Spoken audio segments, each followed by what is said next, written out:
Welcome to News in Context. I'm Gina Valeria. In this episode, we explore the role of arts during crises, as well as how arts and artists are viewed in U.S. mainstream society. We've faced many crises and artistic responses in recent months, including the COVID-19 pandemic, the elevation of the Black Lives Matter movement in the wake of the police killings of George Floyd, Breonna Taylor, and others, and uncertainty in the face of tenuous economic and political outlooks. My guests today are Bay Area artists and theater makers working to elevate the work of theater arts and artists outside the mainstream and to ensure that all voices are heard among the Bay Area theater arts community. Beatrice Thomas is an interdisciplinary artist, cultural strategist, and equity, diversity, and inclusion consultant with Authentic Arts and Media. Ely Sonny Orquiza is a freelance theater maker in the Bay Area. Brad Erickson is executive director of Theater Bay Area, a theater services organization. And Nikki Martinez is programs coordinator for Theater Bay Area. This is part one of my interview with this incredible panel. Part two will air next week.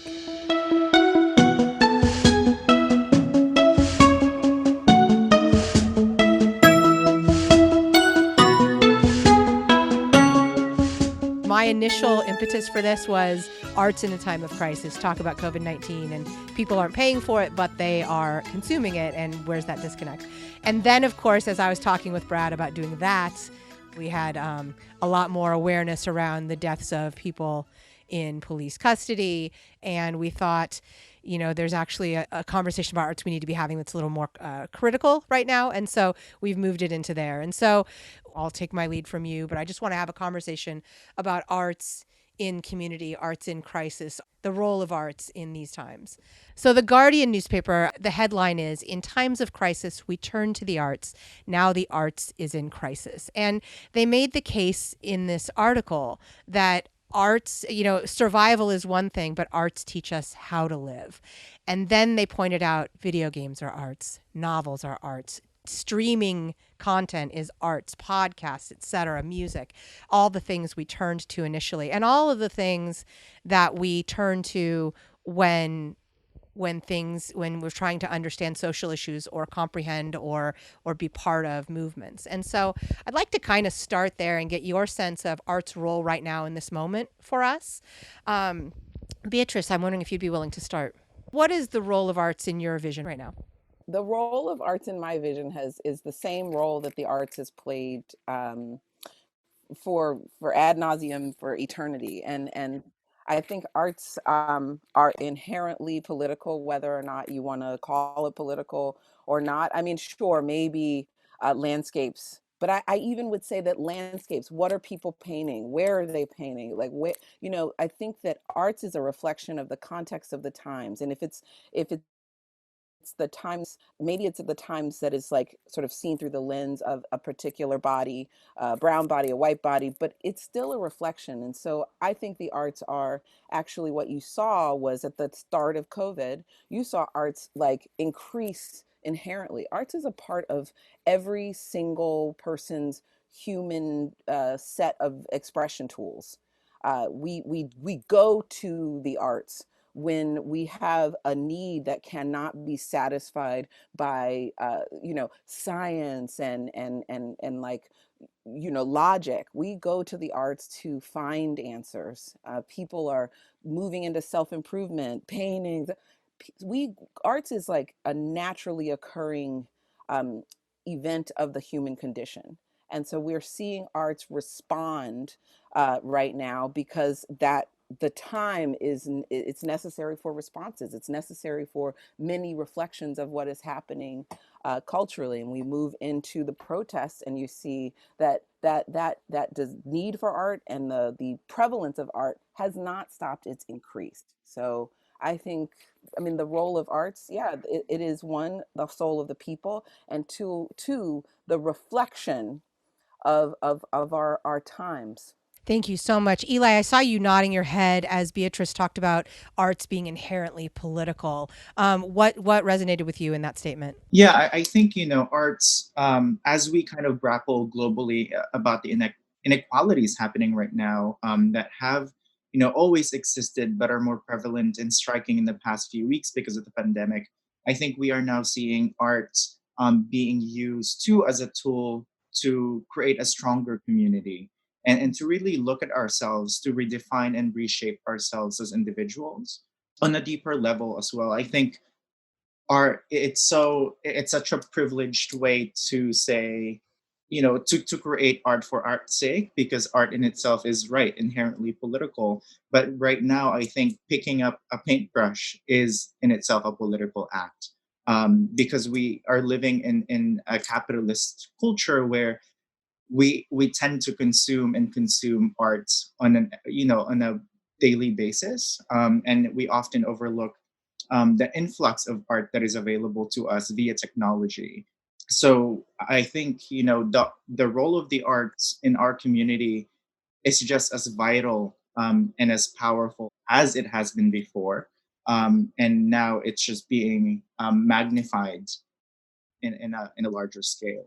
I mean, especially as artists, by creating kind of an Instagram post that is easily digestible and kind of um, very alluring to people's eye, that art piece becomes a piece of information to the movement, to the community, and to make knowledgeable people and the individuals who are in this fight together, to um, asking for that equitable and just world that we are always striving for as artists. That's an interesting point you make about art provides knowledge. And it does. It provides knowledge and it also provides us with windows, right? Like if I don't have that perspective, then I can pick up a piece of art in whatever way and somehow, in a more visceral sense, I mean, with my brain and my soul and my heart, somehow capture a piece of what that might be like and maybe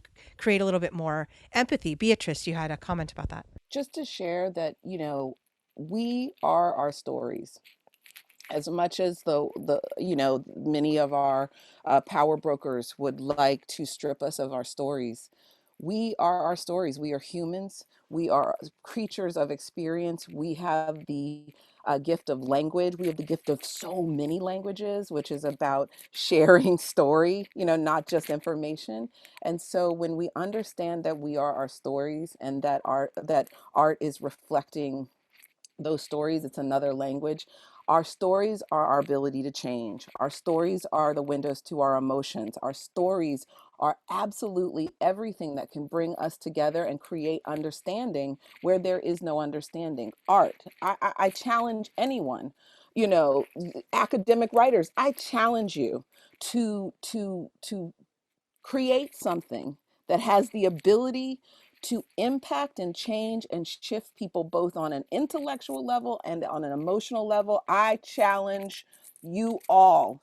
I will stand with my artists and we will just stand here and wait, and let's battle it out, because art is what it blends those two things, the logic and the emotion, and you can find the truths, plural, Yeah. when you put those things together. We are our stories. Yeah, Yes. and to piggyback on that, like, culture is fueled by arts, right? It's made up of customs that we create together, the social interactions that we have, and the activities that we kind of do together, right, as a community. So it's all intrinsically tied together, which is so beautiful. That's true. Yeah, it's funny. I teach copyright for content creators and journalists, and it's that when I talk to them, why do you think we even have copyright? And those who sort of conceived of it initially were thinking to protect culture, to make sure people who create the culture that we then benefit from are somehow compensated for it. Like that was the initial impetus for copyright law, which is very enlightening. And I'm not quite sure we come to the same conclusion today in our mainstream lens. And so I want to talk a little bit about the mainstream lens. And a few things have come up. One, I think about maybe some of my own family members, and they're like, art, political? What? No, I'm just using art to escape. I'm going to go watch my favorite TV show. What are you talking about? So how might you respond to that? Nikki, let me bring you in here. How might you respond to that sort of viewpoint of art? It's funny because like I talk about this with my family specifically all the time. And I basically have them talk about like their favorite show, like what are the aspects of the show. There's like a beginning, middle, and end, and there's a drama. What is the drama usually around, or like a novella? And it's usually about somebody like cheating or money dynamics, or societal dynamics. And I'm like, whether you like it or not, we're surrounded in political feelings. And whenever you're like watching or digesting a story, there's going to be something that you are going to be related to. That's why you have favorite characters. That's why you agree with somebody or don't agree with somebody on a show. Like it's all about your own personal morals, as well as just like thinking about the outside world and like what would you do in a situation like that. um and it also like has this guise, right? Arts is sort of like a safe space to sort of explore these issues without feeling the need to um, become defensive or anything or have a debate. It's very much just like processing and seeing a work that somebody has written or produced or acted on, and you're able to sort of like sit back and actually acknowledge this story that is unraveling before you and interpret it in the way that you would like.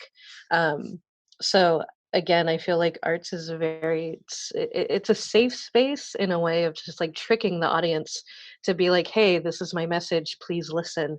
I know it's entertaining, but this is what I'm trying to get at to all of you. Whether it be about racism or homophobia or things like that. Like I know a lot of people watched, like when I was in high school, Glee was a really big thing. I didn't like it because it was boring, but it did talk about very important topics.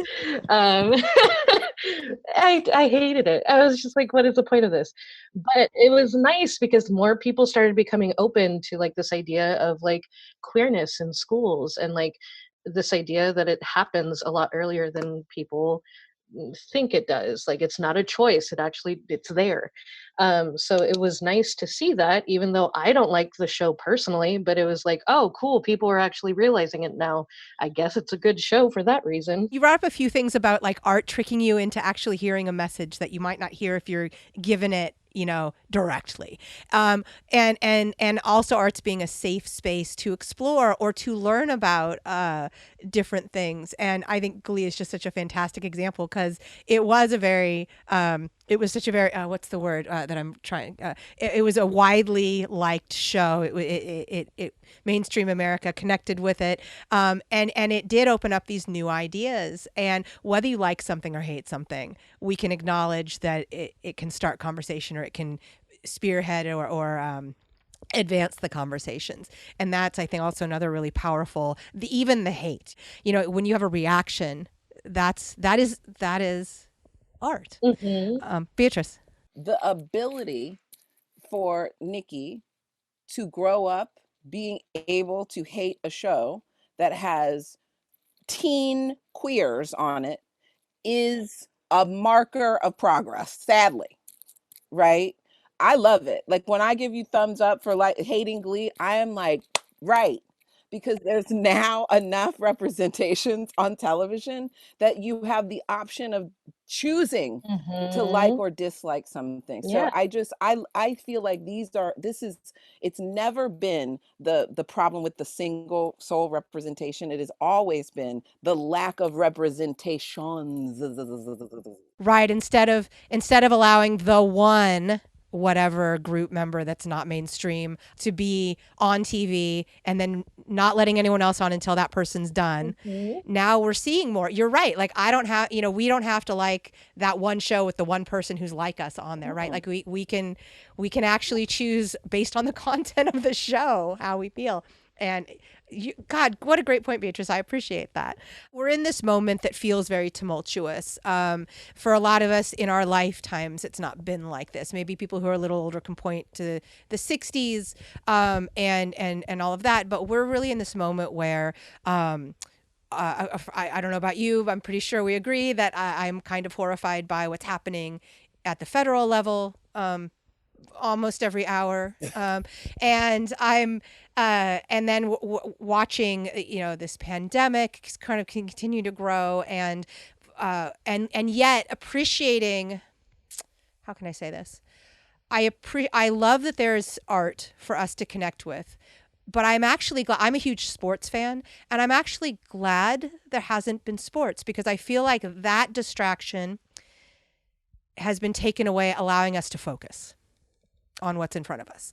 And I also think the art that we're consuming, or that we have, even though it can be an escape, can also allow us to focus on issues and concepts and ideas in ways that maybe sports doesn't, although sports has its own lessons. And so here we are, and we're paying attention so that when the next person of color gets killed, in a way that seems, by a police officer, or in a questionable or suspicious or horrifying way, we actually all can pay attention to that and wrestle with it and grapple with it. And I think artists are doing that as well. But at the same time, I want to talk about the fact that as we turn to arts and rely on it, we see that arts funding is being challenged. The article in The Guardian was basically, hey, Australia, pay for arts because it's how we live. And you see in England, there's a commitment now to potentially to fund theaters in London, because the idea of allowing arts to atrophy and potentially die in this moment is untenable. And here in the US, we're not necessarily seeing that commitment from our government institutions. Brad shakes his head. So we have organizations working hard to try to fill those gaps, although those gaps are difficult to fill. So, Brad, I'm wondering if you can address that a little bit. Yeah, I mean, it's really true. We did see in the news yesterday that Great Britain is going to invest $2 billion in their arts sector to help them get through the COVID crisis, because all of our theater companies, I think, as everybody knows, are basically not making any money at all, right? Because there are no shows going on, so there's no one is selling a ticket. People are trying to get people to pay for stuff that they're streaming online, but really that's not working. So it's mainly just out there for free, which is great in a way, except, the companies aren't making any money, actors aren't making any money, designers aren't making any money, artists are out of work, and the companies are struggling to just make it through. And, we have some support that has come from the federal.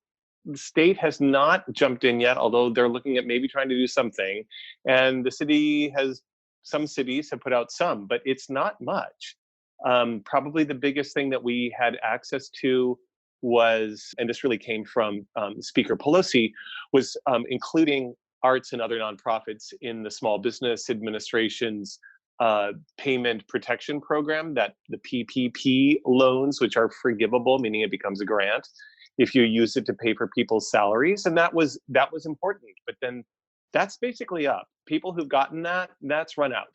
And now, we're looking at maybe next winter, maybe next spring before theaters start opening up again, maybe, and maybe it won't even be then. So how we're able to support our organizations to just make it through to the other end of this thing is really a crucial question, because these artists are not going to be rehired and repaid if there aren't organizations to hire them and pay them. So it's a very difficult situation, and we certainly don't want to say that we're in worse shape than others in the economy, but we have experienced it. The arts are experiencing this downturn in a very significant way, and all of the different scenarios that are put out, the arts, theater, performing arts are the last to reopen. So we'll be in it the longest. And I think if there's an argument that can be put out there that we are going to be in this trough for a very, very long time, hopefully that can be convincing to some folks. You're listening to News in Context. I'm Gina Valeria. We're talking about the role of arts in crises. My guests today are Beatrice Thomas, interdisciplinary artist, cultural strategist, and equity, diversity, and inclusion consultant with Authentic Arts and Media. Ely Sonny Orquiza, freelance theater maker in the Bay Area. Brad Erickson, executive director of Theater Bay Area, a theater services organization. And Nikki Martinez, programs coordinator for Theater Bay Area. My colleague at Californians for the Arts, the executive director there, likes to say that the arts are the second responders in a crisis. The first responders, of course, are the firemen and the folks who are like saving you from the fire or whatever the actual crisis is. And the arts are there to heal and to bring our communities back together. And we need the arts to be there. We need theater artists to still be with us in terms of like with us to re-enter the sector when we're ready to reopen, and we will need some help with that. Yeah. Yeah.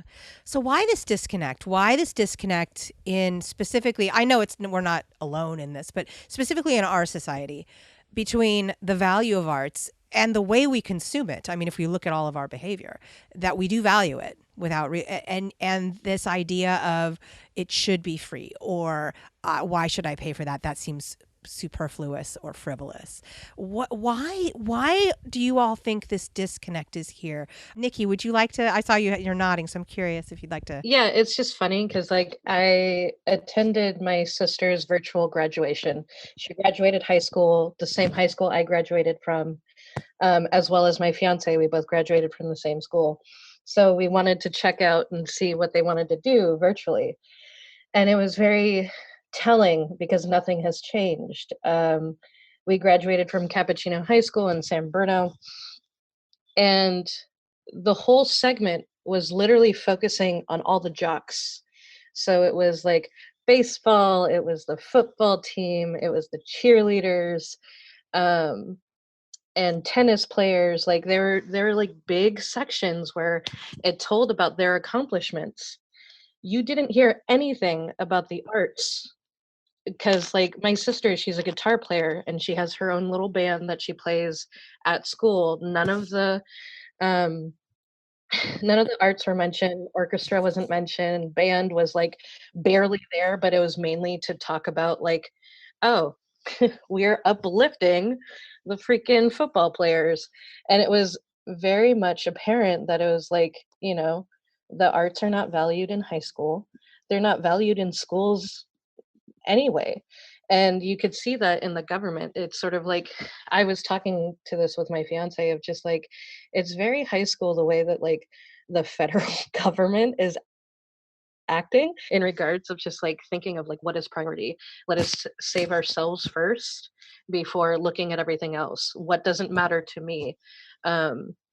Sports are something that people are like looking into, of like trying to find ways and engage around it, and like there's nothing happening for the arts, and it's like Yeah, Eli. I think the idea that the arts is not as valued as the STEM classes are deeply ingrained in our subconsciousness early age, right? As we start in this educational journey from first grade to high school, and partly because you know, speaking for myself and my own culture, is that we are told not to pursue the arts because it's not a lucrative endeavor.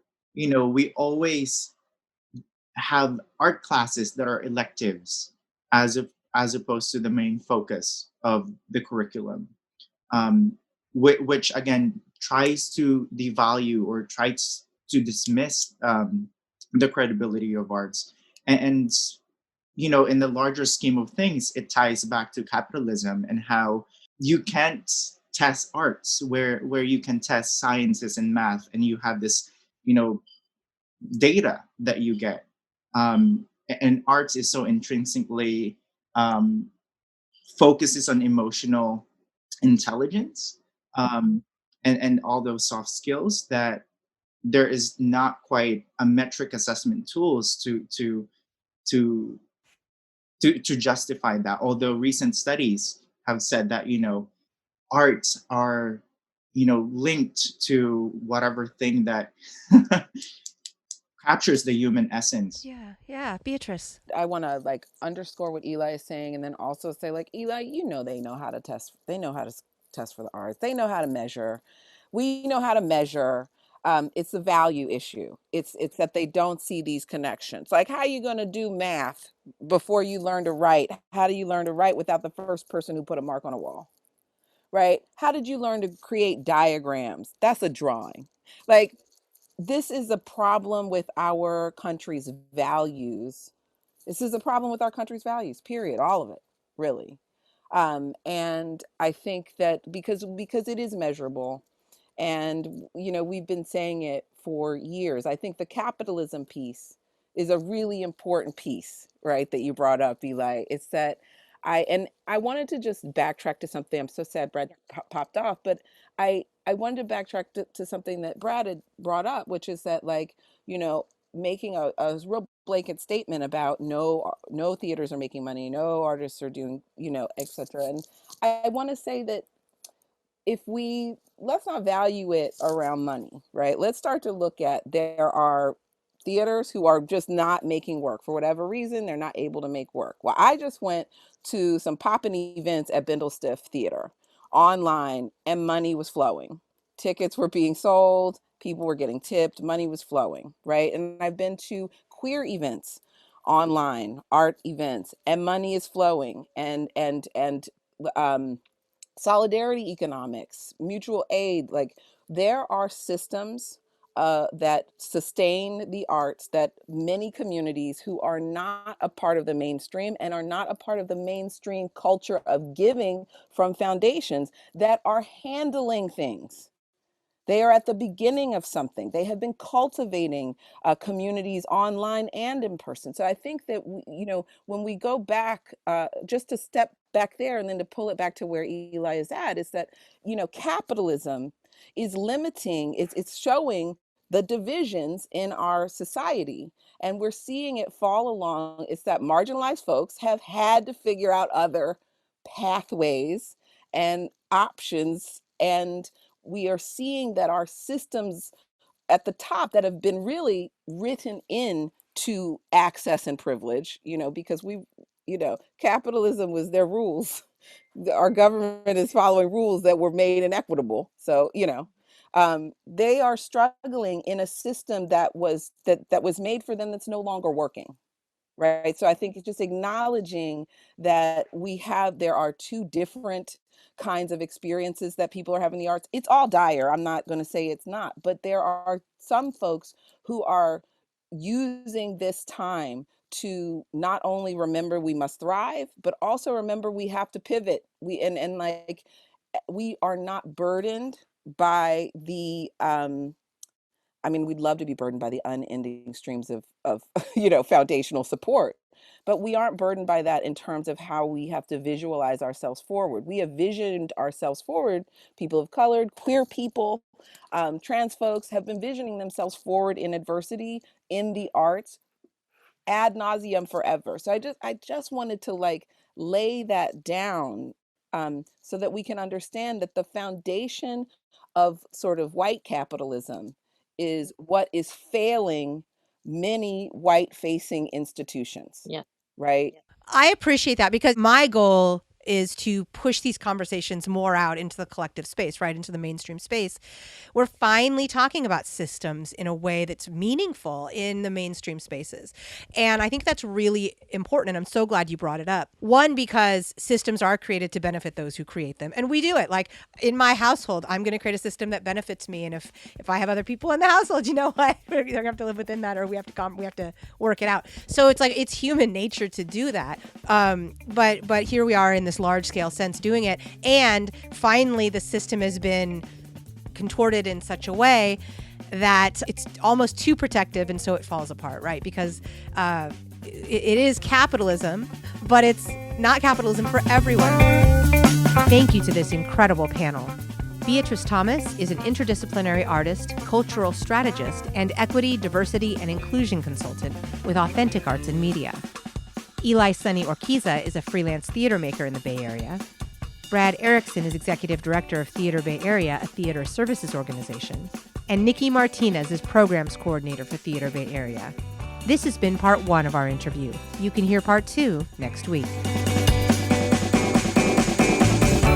Music in this episode includes Spring Fling by Track Tribe and The Heist by Silent Partner.